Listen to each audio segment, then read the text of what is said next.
Բարի երեկո, սիրելի հայրենակիցներ, Կենտրոն հեռուստաընկերության եթերում կրկին իմ հեղինակային հաղորդումն է եւ այսօր իմ հյուրը Մեսրոպ Առաքելյանն է, Ապրելու երկիր կուսակցության համահիմնադիր, տնտեսագետ։ Շնորհակալություն, պարոն Առաքելյան, իմ հրավերը ընդունելու համար։ Բարև ձեզ։ Եվ այսպես, պարոն Առաքելյան, դուք մասնագետ տնտեսագետ եք, աշխատել եք ֆինանսական ոլորտներում, լուրջ մասնագիտական փորձ ունեք եւ այսօրվա մեր հաղորդումը չի ասի թե անպայման պետք է միայն նվիրվի տնտեսական սոցիալական հարցերին, նաեւ քննարկենք որոշակի քաղաքական հարցեր, սակայն ես ուզում եմ սկսեմ մի շատ զգայուն թեմայից, արդեն 2026 թվականի պետական բյուջեի նախագիծը շրջանառվում է ազգային ժողովում եւ մենք տեսանք, որ արդեն մի 3-4 տարի շարունակ կենսաթոշակները չեն ավելացվում, նպաստները չեն ավելացվում եւ չի էլ սպասվում, որ 26 թվականին կարող է այդպեսին լինել։ Այս առումով տեսեք մի քանի թվեր ասեմ, որին դուք նաեւ գերազանց տիրապետում եք, մենք ունենք մոտ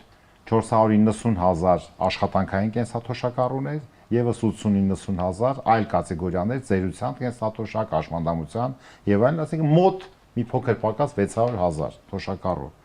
Եվ միջին կենսաթոշակը 50,000 դրամ է, նվազագույնը 36,000 դրամ, եւ այս պարագայում եկեք մի փոքրիկ հաշվարկ անենք, ձեր կարծիքով ինչի հաշվին պետք է թոշակները բարձրացնեն եւ ինչ նպատակ է հետապնդում կառավարությունը, որ չեն ուզում այդ տեսեք 600,000 մեր ուրեմն համակարգացիների կյանքը որոշ չափով բարելավեն։ Խնդրեմ։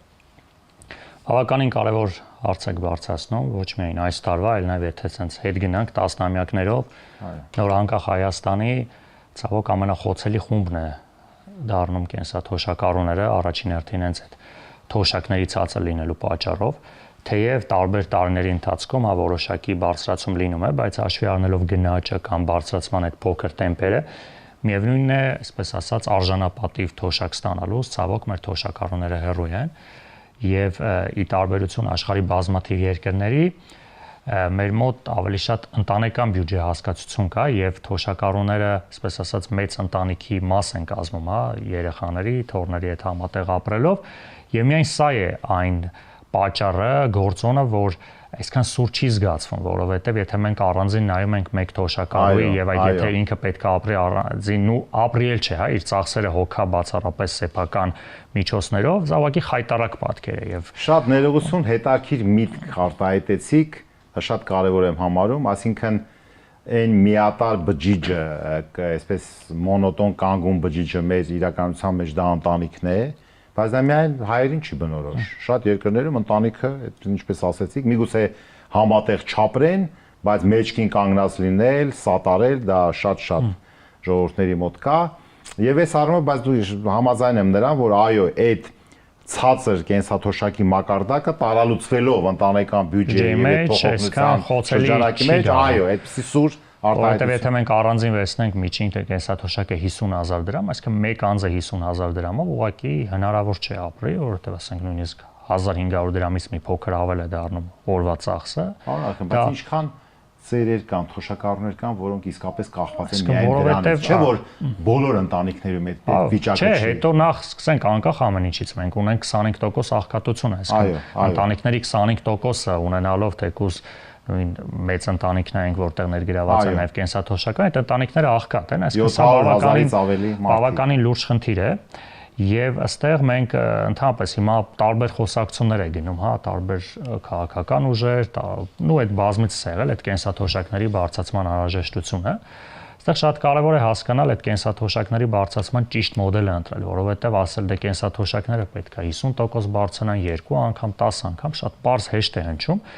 Բայց այստեղ մենք ունենք նաև լուրջ խնդիր կենսաթոշակառուների մոտ, որը արտացոլված է նաև ընդհանուր մեր եկամուտների մոտ, դա եկամուտների բևեռացումն է, այսինքն հարուստների, աղքատների միջև եկամուտների տարբերությունը։ Ցավոք դա նույնը ունենք կենսաթոշակառուների մոտ,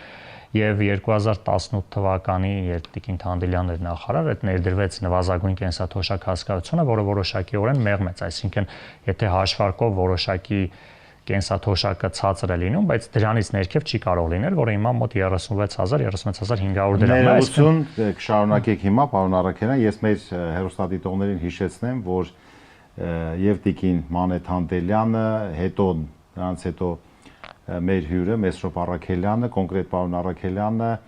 20-21 թվականներին եղել է Հայաստանի Հանրապետության սոցիալական աշխատանքի եւ սոցիալական ապահովության նախարար եւ տիրապետում է այդ հարցադրումներին, բայց մենք նաեւ պարոն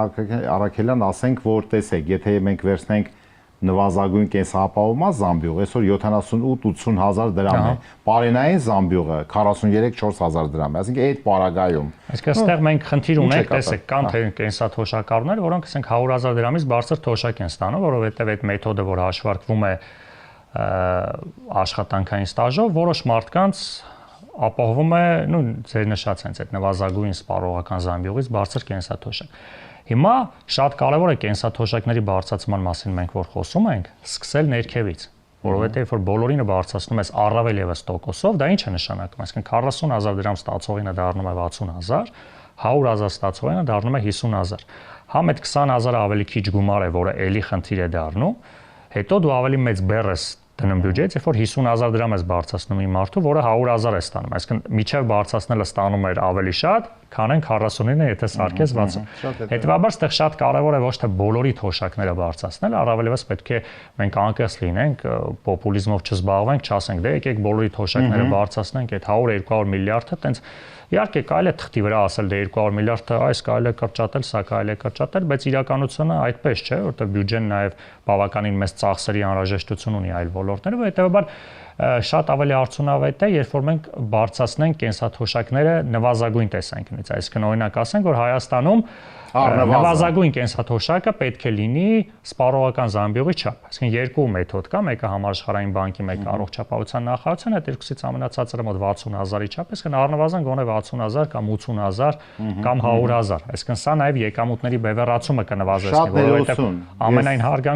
ամենայն հարգանքով, բայց 150,000 դրամ կենսաթոշակ ստացող մեր քաղաքացիների խնդիրը շատ ավելի քիչ սուր է, քան ասենք 40,000 դրամ ստացող։ Հետևաբար, եթե դու ունես սահմանափակ միջոցներ, պետք է սկսես օգնել աղքատներին։ Շատ բարի։ Հիմա եկեք մի հատ տեսնենք, թե հենց որ այդ կենսաթոշակների բարձրացման հարցը դնում ենք, նախ տարբեր փուլերում ասում են, ասենք քաղաքական ուժերը կամ մասնագետները ասում են դե դա պոպուլիզմ է, ասենք ուզում են դուր գան թոշակառուներին։ Հիմա տեսեք կամ երկրորդ հարցը, իսկ որտեղից այդ փողը, որ այդ թոշակները բարձրացնենք։ Հիմա եկեք մի փոքրիկ վարժության տիպի բան անենք, երկուսս էլ տնտեսագետներ ենք, տեսեք, այսինքն որն է աղբյուրը, ես կարծում եմ տնտեսական աճ է առաջի հերթին։ Եթե երկրում կա տնտեսական աճ, եւ նա չի ծառայում բնակչության ներառական, այսպես ասեմ, որ դրած էր այդ ներառականությունը ավելի լայն զանգվածների բարեկեցության բարձրացմանը, չէ՞։ Տեսեք, աճ, որը ենթադրում ենք այդ աճը ինքնանպատակ չի տնտեսական, պետք է բերի կենսամակարդակի որոշակի բարելավմանը։ Ես հերո եմ այն մտքից, որ ամբողջ տնտեսական աճը ուղղվի մենակ կենսաթոշակներին կամ մի ինչ-որ սոցիալական միայն հարցի։ Ինքը պետք է համամասնորեն բաշխվի, դա կառավարության խնդիրն է, թե ինչ տնտեսական մոդել է ինքը իրականացում։ Դեռ կանդրադառնանք այդ մոդելը կա թե չկա, սա մեկ, եւ երկրորդ։ Հիմա եկեք հաշվարկ անենք, 5.9% տնտեսական աճ եղել է 2024 թվականին, համախառն ներքին արդյունքի։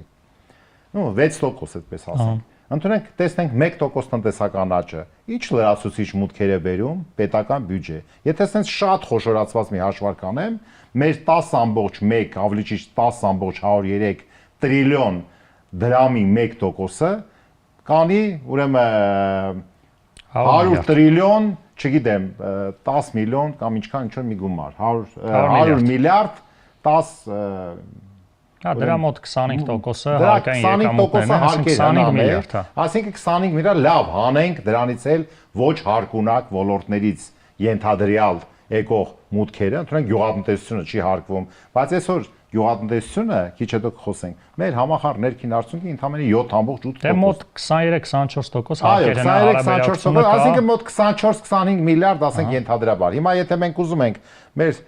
թոշակառուների թոշակը, ասենք թե բարձրացնենք 10,000 դրամով, ենթադրենք, մեզ պետք է մոտավորապես 70 միլիարդ դրամ։ Այսինքն 3%, 2.5-3% տնտեսական աճը բավարար է, որ գնա 10,000 դրամով, ուրեմն մեր 600,000 ընդհանրական թոշակառուների թոշակը բարձրացնելու։ Կառավարությունը համաձայն չի, ասма չէ, համաձայն չեն, որ այդ տնտեսական աճի այդ գումարը գնա թոշակների բարձրացմանը։ Կա ճանապարհաշինություն, ասֆալտապատում, ջրամբարներ, դպրոցաշինություն, նախակրթարաններ, այդ դուք ինչ կարծիքի եք, բալանսավորված մոտեցում պետքա թե միայն ամբողջ ուղղենք այդ ոլորտներին։ Դեք ընդհանրապես բյուջետային քաղաքականության հիմքում ոչ թե պետք է ընկնի այդ հաշվարկները, մակրոտնտեսական ցուցանիշները եկամուտ ծախս, այլ նպատակը, ընդհանրապես պետությանը, բյուջեի նպատակը ո՞րն է։ Մարդը, այսինքն գլխավոր նպատակը մարդը որպես բարձրագույն արժեք, մարդու կյանքը, մարդու անվտանգությունը, բարեկեցությունը։ Հիմա երբ որ այդ տեսանկյունից նայում ենք մեր բնակչության 20%-ն է կենսաթոշակառուները կազմում մոտավորապես։ Հիմա այդ կենսաթոշակառուների կյանքը, առողջությունը, որովհետև այդտեղ մենք ունենք նաև առողջության, չէ, շատ հաճախ նաև դեղերի խնդիր, ներգրավելու, այսինքն մենք թոշակներից չխոսենք, էլի, բավականին նաև շատ կարևոր է իրեն շարունակել այդ ակտիվ ծերությունը, որպեսզի ներգրավեն, շարունակեն աշխատել, մոտիվացնեն, որովհետև նաև հոգեբանական խնդիր կա, շատ հաճախ տարբեր ուսումնասիրություններ ցույց են տալիս, որ կենսաթոշակի անցնելու այդ պահը շատերի մոտ նաև հոգեբանական եւ առողջական խնդիրներ է առաջացնում, ու sense պայմանական ասած, որ այդ մարդիկ իրենց համարում են այլևս ոչ պիտանի, այդպես ճակերտավոր, այսինքն ինչ օտարված, այսինքն ոնց որ այլ խմբի մեջ են հայտնվում միանգամից, դե մա շատ կարևոր է նաև կենսաթոշակառուների ոչ միայն թոշակի բարձրացումը, այլ նաև տարբեր ոլորտներում, այսինքն հանրության համար, որ մարդը պետք է շարունակի լինի պիտանի, շարունակի լինի ներգրաված եւ ակտիվ քաղաքացի լինի։ Իսկ ինչ վերաբերում է գալով կենսաթոշակառուներին, անդադ կարելի ասել, որ ծախսն է ավելի կարևոր, բայց ի վերջո էլ եմ ասում, մենք պետք է գանք ապագայից մի քիչ, հա, նպատակից, մենք ինչ պետություն ենք ուզում ունենալ։ Պետություն, որտեղ քաղաքացին չունի բարեկեցության խնդիր, չունի ներքին անվտանգության խնդիր, չունի առողջապահության, կրթության խնդիր, ու չունի տենց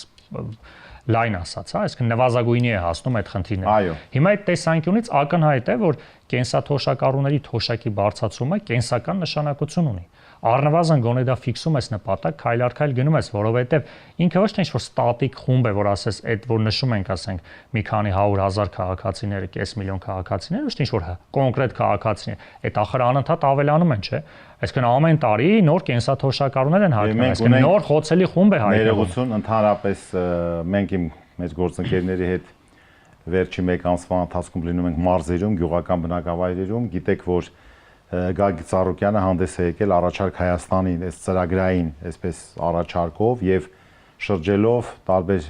գյուղերում, բնակավայրերում մարդկանց ասում ենք, որ տվեք առաջարկները, թե ինչ խնդիրներ ունեք, մի քանի առաջարկներ կա, որ բոլոր տեղերում տալիս են։ Օրինակ, ինչի չկա գյուղնախարարություն, գյուղատնտեսության, հա, այդ թվում թոշակների հարցը, նպաստների հարցը, չէ, բայց ես ուզում եմ ինչին գամ այս առումով, որպեսզի մենք հավաքենք այդ առաջարկները, հետո ինքը կդառնա ընդհանրական ծրագիր, որ ժողովուրդը կողջունի։ Բայց եթե հետ գանք, թե կառավարությունը ինչի չի ուզում այդ 2-3% տնտեսական աճը ուղղի թոշակների բարձրացմանը, որտեղ տնտեսագիտական իմաստով տեսեք, ինքը որևէ տեղ չի կորում։ Եկեք մի երկրորդ վարժություն անենք, որ էլի մասնագիտական է։ Տեսեք,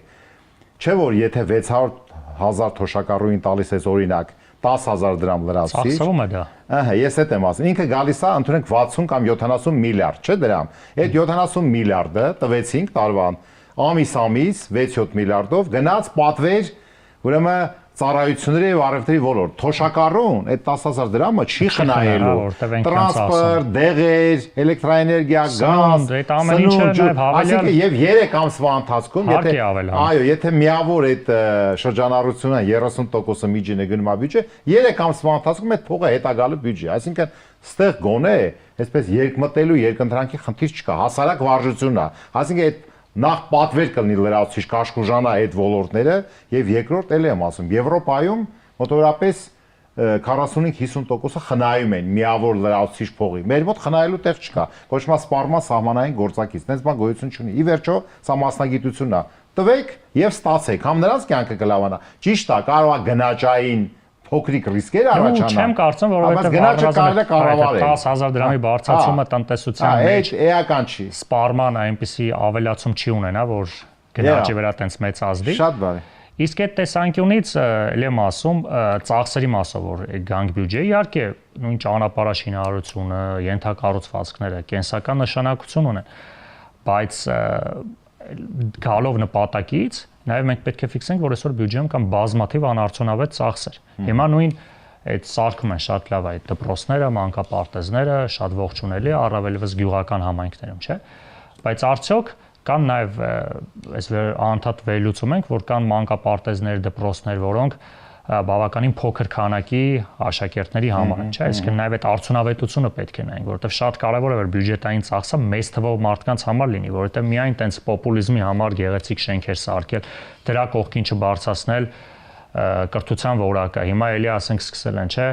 արդեն երևի միլիոնից ավել գումար են ծախսել ակադեմիական քաղաքի, ինչ որ պրեզենտացիաներ են անում, վերջերս ուսումնասիրեցի, մի հատ այսա նոր բան ասած ձևավորում, մի հատ այդ ակադեմիական քաղաք հիմնադրամ կա, որը մեծ աշխատակազմ ունի, այսինքն մարդիկ աշխատավարձեր են ստանում, ինչ որ գործողումների են գնում, այսինքն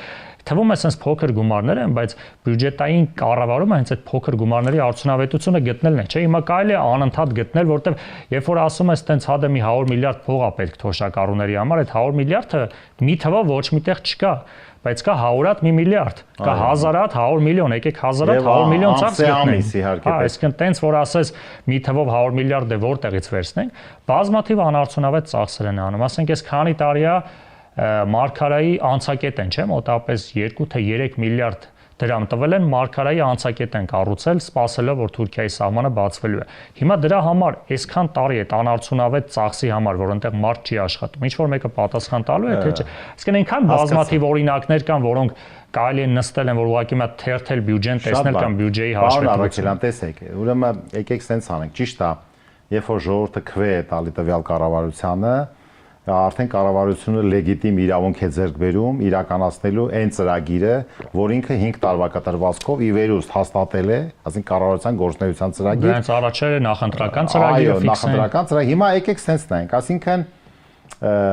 կառավարությունները իրականացնելով այդ իրենց նախանշած ծրագրերը կամ ընթացքում որոշակի ճշգրտումներ ու շեղումներ անելով, միևնույն է գնում են հաջորդ ընտրության, ենթադրելով, որ այդ իրենց արած, ձեր ասած այդ գործնեության դիվերսիֆիկացված ուղղություններով իրենց արածը ոնց է գնահատվելու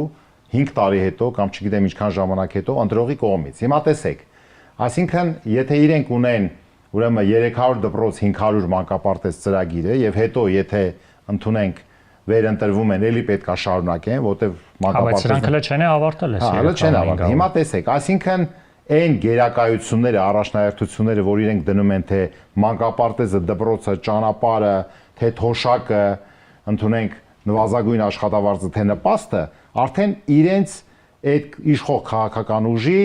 զարգացման տնտեսական կողմից վարվող զարգացման տնտեսական մոդելի մեջ է։ Մենք այսօր չենք էլ իմանում, ինչ մոդել կա, աշխարհում կան մոդելներ տնտեսական զարգացման կամ սոցիալ-տնտեսական մոդելներ։ Հիմա օրինակ ես ձեզ հարց եմ տալու, դուք տեղյակ եք, ինչ մոդելով է այսօր ուրեմն առաջ շարժվում մեր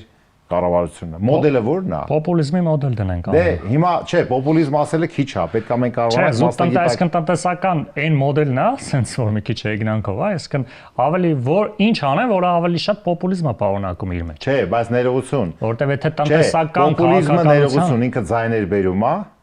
նախ ընտրությունների ժամանակ։ Դե առնվազն ցանկացած գործողության, ցանկացած ծրագրի նպատակը այն է, թե արդյոք դա կարելի է պոպուլիզմով ներկայացնել։ Այսինքն, երբ որ դու նայում ես այն ծրագրերը ոնց են ներկայացնում, նայես որ դրա հիմքում ընկած է, այսինքն, թե սա կարելի է ներկայացնել պոպուլիզմով։ Ու հակառակը, հիմա կարևոր բան ասացիք, չէ՞, կառավարության ծրագիր, նախընտրական ծրագիր, այսքան էս պիտի սարքեն ճանապարհ, ուսումնասիրում ենք այդտեղ էլ գրեթե բոլոր կետերը, մենք անընդհատ խոսում ենք այդ Արցախի մասով, հա, իրանք այդ իրենց նախընտրական խոստումը չեն կատարել։ Սոցիալ-տնտեսականում էլ է խայտարակ։ Ամենակարևոր ցուցանիշներից մեկը 2021 թվականին իշխող կուսակցության նախընտրական ծրագրում հստակ գրված էր. աղքատությունը 2 անգամ կրճատվելու է։ 21 թվականից մինչև այսօր աղքատությունը մնացել է այդ 25-24%-ի սահմաններում։ Դե ես այդ դեպքում པարզ հարց եմ, մի րոպե, եկեք հələ մի հատ։ Բայց այս դեպքում այ ինչը որ չեն կատարում, դա էլ են որ հակառակ պոպուլիզմը, դա էլ գցում են ժողովրդի վրա։ Դե հիմա չեք աշխատում աղքատեք։ Մի հատ կանգ առնենք, դիմենք մեր հայրենակիցներին, մի քիչ կարող է տարօրինակ բան ստացվի։ Տեսեք, խոսք են տվել որ աղքատությունը պետքա կրճատվի 2 անգամ, չի կրճատվում, սա դուք արձանագրում եք, բայց չէ որ այս կառավարությունը իհարկե ցանկացած իշխանություն կառավարություն ուզում է վերարտադրվի, ասինքն ընտրությունների միջոցով, չէ։ Հիմա եթե այդ խոստումը աղքատության հաղթահարման մասով չափ կա, կարան չկատարեն, բայց ինչ որ քիչ չափով, ասենք, չգիտեմ, 30%-ով կրճատվեր, հա։ Հիմա բայց պարագայում այդ ակնկալինքը, այսինքն սենց մտածենք, էլի եկեք անկեղծ մի հատ խոսենք, սպառ մարդկային ոնց որ ասենք քաղաքացի մտածումը։ Այսինքն միգուցե իրենք որոշակի ուսումնասիրություններ են անում ճանաչելու մեր ժողովրդի ստվար զանգվածներին, որ միևնույն է այդ խոստումի կատարել չկատարելը իր բացատրությունը ունի իրենց կողմից եւ ժողովուրդը ընտրության ժամանակ այնքան էլ կարող է հաշվի չառնի դա,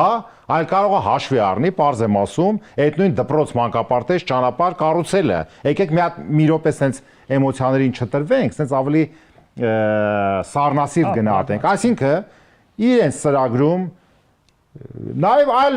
ուժերի, որոնք որ նաև պարլամենտում են գտնվում, չէ՞, որոնք որտեղ պարլամենտական իշխանությունը բոլորի համար է իշխանություն, հիմա անդիմադիր ուժերն էլ որ գալիս են պարլամենտ, ճիշտ է, գործադիրի ֆունկցիա չունեն, բայց այնուամենայնիվ օրենսդրական աշխատանք, օրենսդրական վերահսկողություն պարլամենտական, ի վերջո քննիչ հանձնաժողովներ, այսինքն լսումներ, այսինքն տարբեր ուրեմն լծակներ կան շատ։ Հիմա այսինքն եւ իշխանությունը եւ ընդդիմությունը պարլամենտական, որտեղ արտախորհրդարանականներն էլ կարող է ասենք բան նրանք ինչ դեր, բայց նրանք շատ ազդեցություն չունեն։ Այսինքն այդ պարագայում միգուցե իշխանությունը նորից եմ կրկնում վերալուծում, որ մեր ժողովուրդը, այ եթե սրանք եմ անում, մեր վերլուծությունը իբր իշխանության ցույց է տալի, որ սա է դոմինանտը, սա է անկալման համար ժողովրդի գերակա, կարանք այնտեղ այդ աղքատությունը շատ բարդ խնդիր է այս փուլում չլինի, բայց այս սա հաշվի առնելով նրանք կստանան ձայներ։ Խնդրեմ։ Նախ մի քիչ շատ է գերագնահատում իշխանության աշխատանքային եւ մտավոր պոտենցիալը, որ իրենք sense խորը վերլուծություններ են անում, որն է արդյունավետ։ Բա ո՞նց են ընտրվել։ Չէ, նախ ընտրվել են մի անգամ են ընտրվել մարդիկ 21 թվականին այդ հետ պատերազմական, հուզական, էմոցիոնալ ֆոնում, նախկինների վերադարձի վախի ֆոնում, այսինքն տենց պարզ խոսանք, որ այդ ժամանակ ժողովրդի ճնշող մեծամասնությունը բոլորս գտնվում ենք այնպիսի էմոցիոնալ ֆոնում, որտեղ շատ հաճախ, չասենք adekvat, բայց հա, տենց շատ հաճախ այդ որոշումների կայացման գործոնները այլ են, քան կլինի այսօր, երբ որ համեմատաբար ավելի այդ էմոցիոնալ ֆոնը ավելի ցածր է։ Հետևաբար 21 ներողություն, ընդհատեմ կշարունակեք։ Ես այդ ինչ որ ասում եմ, տեսեք, ուրեմն հաղորդումներ կան, որտեղ ասենք թե ասում են, եթե իշխանամետ գործիչ է, ասում են, այ ընդդիմությունը սենց է ասում։ Հիմա եկեք մենք էլ մեր հաղորդման ժամանակ նես չլինի, որ երկուսս էլ շատ ընդդիմադիր, ասենք իշխանությունը սենց է, մի հատ հասկանանք, չէ՞ որ, ասենք դուք ենթադրում եք, որ որևէ տեխնոլոգիա տեղ չկա, որ իրենք գնում են։ Ես ոչ թե ենթադրում եմ, այլ ես որ շարունակեմ միտքս, ինչպես իրենք բոլոր ոլորտներում պրավալ են տվել, հա, անվտանգություն, արտաքին քաղաքական, սոցիալական եւ այլն եւ այլն։ Հիմա եթե այս մարդիկ ունակ չեն որևիցե մի հաջողություն հասնելու, ինչի ենք մենք մտածում, որ իրենց սեփական վերարտադրման, իրենց սեփական վարկանիշի համար կատարվող աշխատանքը կլինի արդյունավետ։ Այս մարդիկ ուղղակի ունակ չեն ոչ մի բան անել։ Ու ես ասում եմ, թեև կարանք արձանագրենք 21 թվականին հանրության մեծամասնության քվեն ստացել են, բայց բոլոր հարցումները 21 թվականից սկսած բոլոր թիմ ընտրությունները բոլորովին այլ պատկեր են, այսինքն որ այդ հուզական ֆոնը ավարտվել է հասարակության մոտ, այդ ներկա նախկին հակամարտությունը ընտրական ավելի ցածր ազդեցություն ունի ընտրողների վրա։ Հիմա մենք տեսնում ենք, որ այն վստահությունը, որը կար 21 թվականին, հիմա իշխանությունը չունի ու ոչ թե այս քայլերը, այլ նույն այդ բռնաճնշումները, բազմաթիվ ապօրինությունները, որ իշխանությունների կողմից տեսնում ենք, առնվազն դա խոսում փաստ է այն մասին, որ իշխանությունը գիտակցում է, որ ժողովրդավարական եւ ցիվիլ գործիքակազմով ինքը վերընտրվելու շանս չունի։ Հետևաբար ամենևին համաձայն չեմ ձեզ հետ, որ այնինչ արվում է ծրագրերով, իհարկե, որոշակի աշխատանք տարվում է, կա բարելավում, կա շինարարության, դպրոցաշինության, տնտեսության ոլորտում որոշակի փոփոխություններ, իհարկե կա, բայց արդյոք դա բավարար է այն նպատակներին, այն խնդիրներին, որ մենք մեր առջև դրել ենք։ Հիմա խոսում ենք նույն աղքատության մասով։ Այստեղ նաև շատ կարևոր մի փոքր հետ գալով այդ տնտեսական աճին։ Ի վերջո տնտեսական աճի նպատակը ո՞րն է։ Հասարակության բարեկեցության փոփոխությունը։ Հիմա նույն կառավարության այդ 21 թվականի ծրագրում նախընտրական ծրագրում գրված է, որ պետք է արձանագրվի միջինը 7% տնտեսական աճ, որը կապահովի աղքատության 2 անգամ կրճատման։ Այսինքն հիմա տնտեսական աճը տեղի է ունեցել։ Աճի որակը եւ ներառականությունը։ Այսինքն տնտեսական աճը տեղի է ունեցել, այնպես չի որ մենք այս վերջի տարիներին ինչ որ ճգնաժամի մեջ ենք եկել, որ ասեն դե Ժորժ ջան, տնտեսական աճ չեղավ, բյուջեի մուտքեր չեղավ, աղքատությունը չենք կարող հաղթարենք։ Օբյեկտիվ եւ սուբյեկտիվ, առավել եւս արտաքին տարբեր գործոններով պայմանավորված բավականին բարենպաստ տնտեսական միջավայր ենք ունեցել, սկսած 22 թվականից, որի վերաբերյալ գրեթե անհնար էր 21 թվականին կանխատեսել, չէ՞ որ ռուս-ուկրաինական հակամարտությունը, հա, այսինքն ոչ մեկի մտքով տենց բան չէր անցնի, որ տենց մենք տենց շանս ենք ունենալու։ Հետևաբար այս շանսը ավելի մեծ հնարավորություն է տվել, քան 21 թվականին այս իշխանությունը կանխատեսել է իր տնտեսական քաղաքականությունը, այսինքն այսպես ասած տնտեսական բոնուս է ստացել։ Հիմա այս բոնուսը ստանալով, այսինքն այն որ իրանք արել են, մի հատ է բոնուս են ստացել Ռուսաստանի տնտեսական փոփոխությունների շնորհիվ ու սրա արդյունքում աղքատությունը մնացել է նույնը։ Հիմա պատկերացրեք, սա ինչի մասն է խոսում, որ հանկարծ ռուս-ուկրաինական հակամարտության ազդեցությունը չլներ, մեր մոտ կարող է տնտեսական խայտառակ պատկեր լիներ։ Հետևաբար ես ամենևին հակված չեմ, որովհետև բոլորս է ժողովրդի հետ շփվում ենք։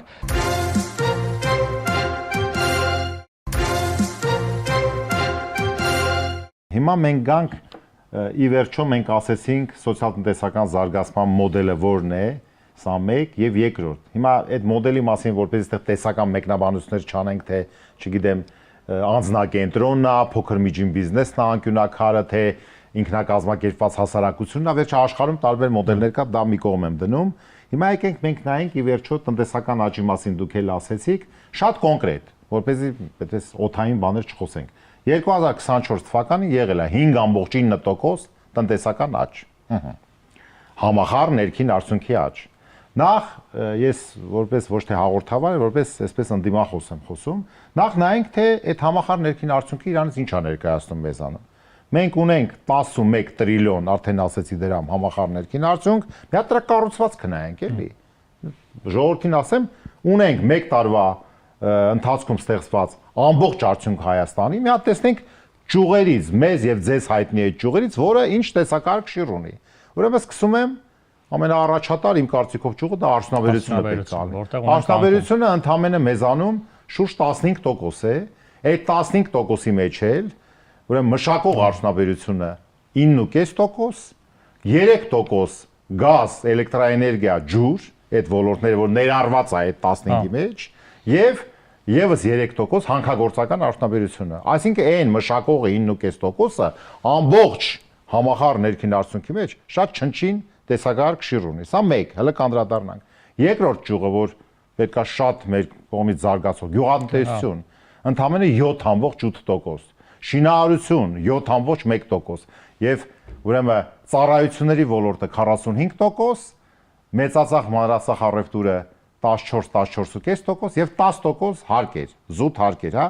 Այս կառուցվածքը, պարոն Առաքելյան, որպես մասնագետ, երբ որ ասում ենք տնտեսության իրական հատված եւ ծառայություններ, տնտեսության իրական հատվածը ընդամենը 30%-ից էլ քիչ է։ Սա նշանակում է, որ հավելյալ արդյունքը ներդրումներ կլանող ոլորտը մեզանում շատ քիչ է։ Սա նշանակում է շատ անբարենպաստ կառուցված։ Եվ երբ որ դուք ասեցիք, ասենք ռուս-ուկրաինական կոնֆլիկտից բխող մեր այդ բոնուսները, հասկացանք, ուրեմն բանկային համակարգում այսօր մարդիկ միլիարդատերեր են դառել, բաներով չասենք։ Այսինքն այնա, որ ասենք այդ միջնորդավճարներ, ծառայություններ եւ այլ չբացեմ 110,000 լրացուցիչ հաշիվներ, ի վերջո հաշվի առնենք, որ այս բանը կա։ Հիմա ելնելով այդ ամեն ինչից, որ ասեցինք տնտեսական աճի որակ, իսկ այդ որակը 5.9%-ի մեջ արդյունաբերությունը, գյուղատնտեսությունը 0.2-0.3%-ի ազդեցություն ունեն։ Առևտուր, ծառայություն, երկիրը կարող է տնտեսական զարգացում ունենա, վիճակագրական տնտեսական աճ կարող է, բայց հավելյալ արդյունք առևտրի եւ ծառայությունների միջոցով անհնար է երկարատև ապահովել։ Կարևոր արձանագրում արեցիք, մասնավորապես արդյունաբերության մասով, 24 թվականին եք նշում, բայց երբ որ նայում ենք արդեն այս առաջի 3 երամսյակի տվյալները 25 թվականին, արդյունաբերությունը մոտ 8-9% անկում ունի ու նաև այդտեղ շատ կարևոր արձանագրում անենք, այս տարի արդեն ու արդյունաբերության այդ նվազման տեմպերը կպահպանվի, չեմ կարծում ես վերջի ամիսներին մեծ բան կլինի, առաջին անգամ արդեն առևտրի ոլորտից ցածր է լինելու արդյունաբերության մասնաբաժինը։ Իսկ երբ որ նայում ենք վերջի տարիների տենդենսը, արդյունաբերությունը մոտ միշտ այնց 20%-ի չափով եղել է, այսինքն ինքը անկախ ամենից թեկուզ փոքր է եղել, բայց դոմինանտն է եղել։ Հիմա արդյունաբերության ոլորտը արդեն գլխավոր ոլորտը մեր մոտ դառնում է առևտրի ոլորտը, որը իհարկե խայտառակություն է եւ արժեք չստեղծելու տեսանկյունից մենք խնդիր ենք ունենում ներդրումների տեսանկյունից, բարեկեցության տեսանկյունից, ու հենց սա է, որովհետեւ արդեն վերջին տարիներին դուք էլ կփաստեք, որ բազմաթիվ արդեն վերլուծություններ, ուսումնասիրություններ կան, որ գլխավոր նպատակը պետության կամ գլխավոր մակրոտնտեսական ցուցանիշը դա ամենևին հնայի աճը չի, որովհետև այդ հնայի աճը ինքնանպատակ չի։ Մենք տեսնում ենք, որ ուղիղ կապ չունի հասարակության բարեկեցության հետ, այսինքն ասես թե 6% է, թե 10%, որտեղ պարզ օրինակ, որ նաև հասարակությանը չծանրաբեռնենք շատ մասնագիտական տերմիններով, պայմանական օրինակ պղնձի գնի բարձրացումը, որ երկրում ոչինչ չի փոխվում, ապահովում է հնայի աճ, որովհետև ասենք նույն 1000 տոննա պղինձը $10,000 թե $12,000 դարձավ այդ ոլորտում 20% աճ, ու դա ունի 0 ազդեցություն հասարակության բարեկեցության վրա, բայց թղթի վրա արձանագրվեց այդ աճը, ասենք ազգային վիճակագրական տվյալների հաշվետվությունն է բացում, բայց այդ հաշվետվությունը չբացես, ոչ մի ազդեցություն չկա։ Հետևաբար տնտեսության կառուցվածքը պետք է վերցնենք այն ոլորտներում, որտեղ ավելի շատ մարդ է ներգրաված։ Մենք անընդհատ խոսում ենք հանքարդյունաբերության ոլորտից, աճից, զարգացումից, բանավիճում ենք, ամուրսարը բացվի, թեղուտը եւ այլն եւ այլն։ Հիմա դրա մեջ չմտնենք, բայց երբ որ նայում ենք, որ այդ ոլորտում ընդհանրապես ներգրաված է 10,000-ից մի փոքր ավել մարդ, այսինքն նույնիսկ երբ որ մենք այն որ ասում բոլոր հնարավոր հանքերը բացենք, չէ, բոլոր ամեն ինչը բացենք, այս եղած հանքերից պայմանական ասած մի այսքան է հանք լինի, որը իհարկե չկա։ Այսինքն դա ապահովելու է եւս 10,000 հոգու ընդհանրապես աշխատատեղ։ Այսինքն սա էլ է մի հերթական միֆերից մեկը, չէ, որ այդ ոլորտն է մեր պետության զարգացման հեռանկարը։ Այսինքն նույն ձեր ասած մշակող արդյունաբերությունը, թեթև արդյունաբերությունը, որը պատմականորեն Հայաստանի համար շատ կարևոր է եղել, բազմաթիվ մարդիկ են ներգրաված եղել, ընդ որում ստեղ շատ կարևոր է մարզերի զբաղվածությունը, որովհետև հիմա հանքարդյունաբերությունը Սյունիքում է կենտրոնացած ու Երևանում, այսինքն մենք նաև ինչ պետք է անենք։ Հնայի աճը երբ որ նայում ենք, նաև այդտեղ կա համամասնությունը, բնակչության համամասնությունը մեկի հնայի, ասենք մենք այսօր Երևանի բնակչությունը մոտ 35%-ի չափ է, բայց հնայի 80%-ն է, չէ՞ ձևավորվում Երևանում։ Այսինքն մենք այդ համամասնությունը առնվազն երբ որ չենք պահում, դա նշանակում է, որ մարզերում աղքատությունը ու հնայի ազդեցությունը շատ ավելի փոքր է։ Մենք ավանդաբար տեսնում ենք, որ ուրեմն Շիրակի մարզը ամենաաղքատության մակարդակով 60%-ի կարգի աղքատություն կա, Գեղարքունիքում կա։ Վերջին շաբաթվա ընթացքում ես իմ գործընկերների հետ ուրեմն Փամբակում էի գյուղական համայնքում եւ Ալավերդում, ուրեմն Ալավերդում երբ հանդիպում ենք բնակիչների հետ, տեսեք ինչա, ամեն օր առավոտ ժամը 6-ին մոտ 400 կանայք, ուրեմն 90 կիլոմետր գնալ գալը գնում են Վանաձորի Գլորիա ձեռնարկություն, աշխատում հետ գալի, հա։ Հիմա ասենք թե Ալավերդին ի վերջո քաղաք է եւ մենակ պետք չի որ ուրեմն լինի պղնձաձուլական կամ հանկարծ ուրեմն կարի արտադրություն, ասենք համայնք հա, թե չգիտեմ որ շրջանակներն են, ճիշտ է բիզնեսը նենց բանա որ հրամանով չեն արտադրություն ձեռնարկություն բացում, բայց ի վերջո եթե այդ ներուժը կա, ուրեմն ինչի չանել։ Եվ ես հիշեցի այնտեղ մի հետարքիր բան հիշեցի, ասեցի, դուք կհիշեք անպայման, որ 2000-ականների սկզբին երբ որ արդեն Նաիրիտը չէր աշխատում, Նաիրիտ գործարանը մեր հերոստատիտողները կհիշեն, բայց անընդհատ կոլեկտիվը հավաքվում էր կառավարության շենքի մոտ, թե մեր աշխատավարձերը չեք տալիս։ Եվ այդ աշխատավարձերը մաս-մաս ուրեմն վճարում են, ինչ որ մարդկանց մոտ կարար հարց առաջանար, եթե չի աշխատելու ընդհանրապես, այս ինչ են այս աշխատավարձերի վերցնում։ Ամբողջ խնդիրը կայանում էր նրանում, որ այդ փուլում ենթադրվում էր, որ այդ շատ յուրահատուկ նախին SNG-ի տարածքում միակը հանդիսացող այդ տիպի քիմիական գործարանը, այդ կոլեկտիվի ներուժը, մասնագիտական, պրոֆեսիոնալ ներուժը պետքա պահպանվի, որովհետև չկա ուրիշ տեղ։ Մարդիկ են, որոնք տասնյակ տարիներով եւ նրանք չէ որ արդեն թոշակի են անցնում, թոշակային եւ պահում էին տարիներ հույս ունենալով, որ Նաիրիտը ի վերջո կարող է վերագործարկվի։ Հետո տարբեր փորձաքննություններ, աուդիտներ արեցին մասնագիտական, պարզվեց որ չէ, այլևս որի հետ ես իհարկե համաձայն չէի, որ Նաիրիտը ի վերջո որևէ հեռանկար չունի, պետք չի որ նա լինի։ Հիմա չմտնեմ դրա մեջ, հիմա նույն ձևի եթե Ալավերդում ժամանակին եղել է կարի ֆաբրիկա եւ այդ կանայք աշխատել են։ Ես չեմ ասում կարի ֆաբրիկայի տեխնոլոգիական, չգիտեմ, մասնագիտական կարողությունները կարող է քիմիայի նման չեն, բայց ինչ նախնդիրը որ չեն կարողանում պայման չկա, որ այդտեղ մի փոքրիկ կարի ձեռնարկություն լինի, որտիկ այդ 90 կիլոմետր գնալ գալով չգնան, օրական 3-4 ժամ ավտոբուսով առավոտ ժամը 6-ին, չէ՞։ Էլեմենտար բան է, չէ՞, բոլոր գյուղական համայնքներում, այո, դուք շատ տեղին ասեցիք գյուղական համայնքների զբաղվածության նաև։ Ընդ որում շատ դեպքերում առավել եւս մեր այդ հյուսիսային մարզերում նույն Շիրակի, Լորվա մարզում, որ նաև բավականին սուր աղքատության մակարդակ կա եւ աշխատատեղերի, ես ինքս էլ շատ հաճախ բիզնեսմենների հետ խոսում եմ, ասում եմ, տեսեք, այդտեղ մի քանի առավելություն կա եւ աշխատուժն է բավականին հեշտ գտնել, հա, որտեղ գործազրկությունը բավականին մեծ է, մյուս երկրորդ առավելությունը արտահանման տեսանկյունից լոգիստիկ խնդիր են լուծում իրանք, այսինքն դու եթե արտադրությունը դնում ես Երևանում թե Ալավերդիում, հիմա Ալավերդիից, որովհետև մեր արտահանումը հիմնականում գնում է հա դեպի Վրաստանի միջոցով, այսինքն դու բավականին մեծ կիլոմետրաժ ես խնայում, այսինքն քո ծախսերի մեջ, հետեւաբար սկսած տարածքի վարձը, այսինքն Ալավերդիում մի հատ տարածք գտնես վարձես թե Երևանում ավելի ցածր է, Երևանում մի հատ տարածք վարձես արտադրամաս թե Ալավերդիում, այստեղ պետությունը պետք է խրախուսի, ընդ որում ոչ թե ուղղակի խոսքերի ու տես կառավարության որոշումներ, հստակ, նայեք, բավականին փոքր պետություն ենք, փոքր տնտեսություն, այն որ ասած անհատական աշխատանք տանելով, որ վերցնում ես ամեն մի համայնքը ու հասկանում ես այդ համայնքում այսօր մեր համայնքների տենց միջին բնակչությունը եթե նայում ենք մոտ մի 30-ից 40 հազար է, հիմա հա տենց հանում ենք, այսինքն պոտենցիալ աշխատատեղը, այսինքն մինչև 10,000 աշխատուժ է լինում ամեն համայնքում։ Այնքան հեշտ է անհատական ամեն համայնքի համար մատ առանձին աշխատանք տարվի ու ներդրողներին խրախուսել Երևանից հանել գնալ, այնքան առավելություններ կա։ Մենք ճիշտ է ունենք այն սահմանամերձ գյուղերում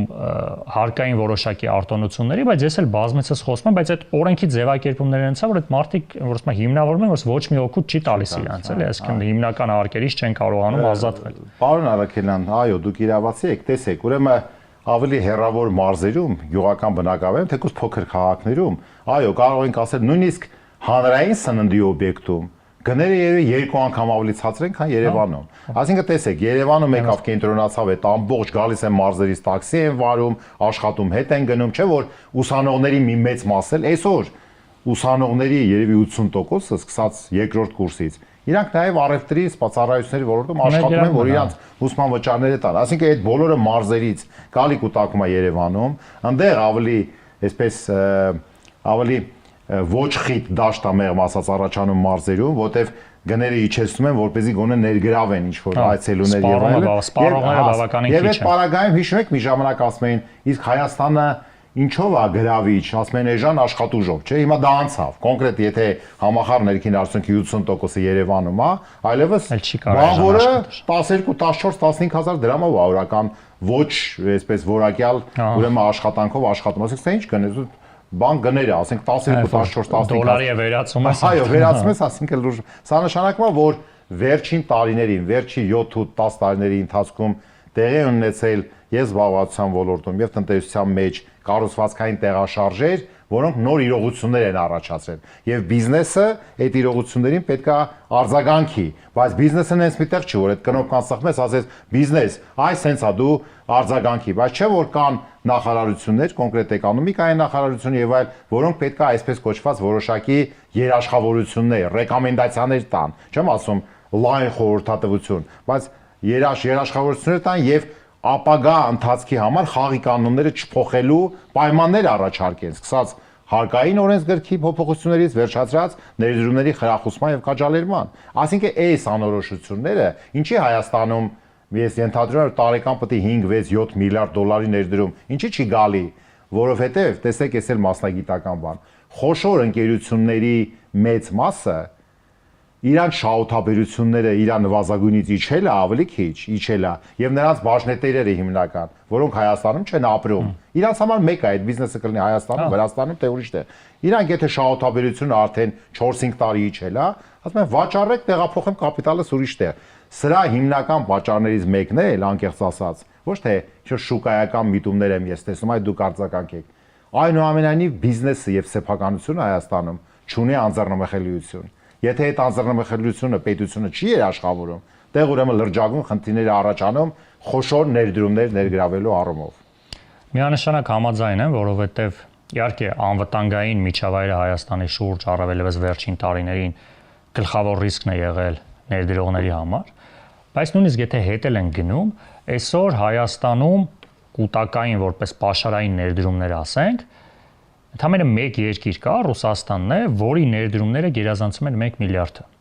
Մնա երկրորդ տեղը 400 միլիոնից քիչ է։ Այսինքն պատկերացրեք, Հայաստանում չկա երկու երկիր, Ռուսաստանի տարբեր հանգամանքներով բնական է խորհրդային միությունից հետո իրենց ակտիվությունը, այսինքն չկա մի երկիր, որը Հայաստանում այս 35 տարվա ընթացքում գոնե կես միլիարդ դոլարի ներդրում ունի, որ ինքը համարի, որ այս երկրի հետ ինչ որ ներկայացվածություն ունի, ազդեցություն ունի, շահագրգռություն ունենա թե կայունության պահպանման իհարկե։ Հիմա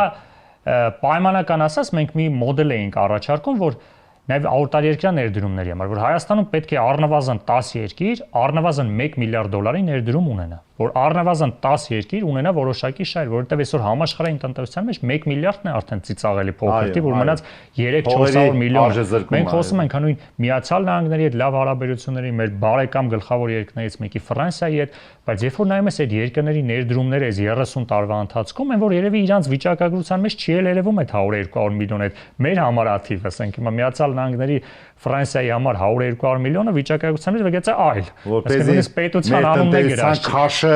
աճի։ Ու այդ տեսանկյունից այո, նաև շատ կարևոր է այդ արդարադատությունը, որովհետև ցանկացած ներդրում, այո, եւ սեփականության իրավունքի, եւ ներդրողների տեսանկյունից, բիզնեսի տեսանկյունից մարդիկ ունեն մտավախություն։ Ընդ որում խոսքը միայն պետության հետ չէ։ Այսինքն մենք մենակ չասենք, որ այլ պետություն-բիզնես հարաբերություններում արդյոք բիզնեսը պաշտպանված է քաղաքական տարբեր խնդիրներից, հա, ինչ որ այլ խնդիրներից, հասարակ բիզնես միջավայրում։ Այսօր մի հատ ընկերություն, որ գալիս է ներդրում է անում, պայմանական մի հատ օրինակ բերենք, մյուս ընկերությունը իրան փող է պարտք։ 2 միլիոն դրամ փող է պարտք, ապրանք է տվել, այդ 2 միլիոնը չի վճարել։ Օտարերկրյա ներդրում։ Մեր դատական համակարգով քանի տարի հետո է ինքը հələ վճիռ ստանալու։ Այսինքն խնդիրը միայն չասենք, որ պետությունը ասում է դե մենք չենք խոչընդոտում, չենք գնում փայ մտնում, ինչ որ ռեկետ անում, ատկատներ ուզում, լավ այդ ամեն ինչը համարենք չեք անում։